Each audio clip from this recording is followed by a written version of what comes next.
ஐயரே, மாப்பிள்ள வர நேரம் ஆகும் போல. இப்ப என்ன பண்ணலாம் நீங்களே சொல்லுங்க. மாப்பிள்ள வரலன்னா பரவாயில்ல, பெத்த அம்மா நீங்களே உங்க கையால பொண்ணுக்கு மாலையை போடலான்னு சாஸ்திரம் சொல்லுது. நீங்க எடுத்துட்டு வந்து போடுங்க.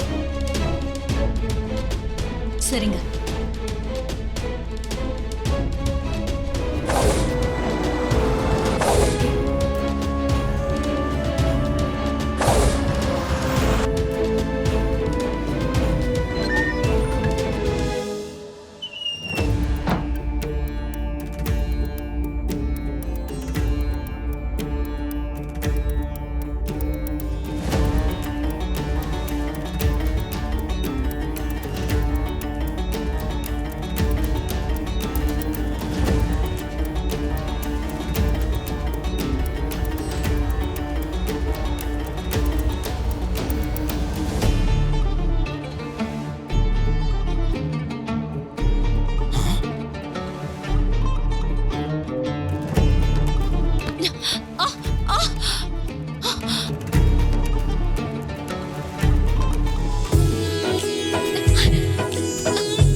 சரி,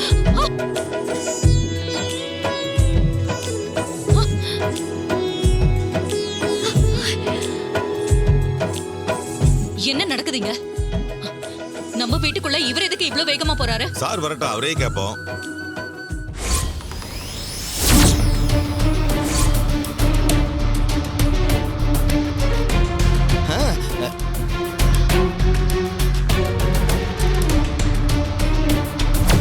அடச்சே, மறுபடியும் அவன் உள்ள வந்துட்டானே.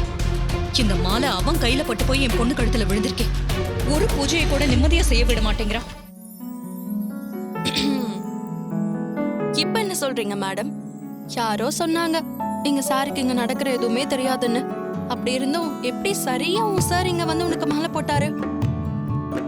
அவர் ஒன்னும் மாலையை போடல. அவர் நேரடியா போடல. ஆனா அவரு கையால தட்டி விட்டு தானே மாலை உன் கழுத்துல விழுந்துச்சு. அதாவது அவரு கை தொட்ட மாலை உன் கழுத்துல விழுந்திருக்கு. அது வந்து போதும் போதும்டி, சமாளிக்காத. நான் தான் சொன்னனே, எம்டி சார் கையால உன் கழுத்துல மாலை விழும்னு.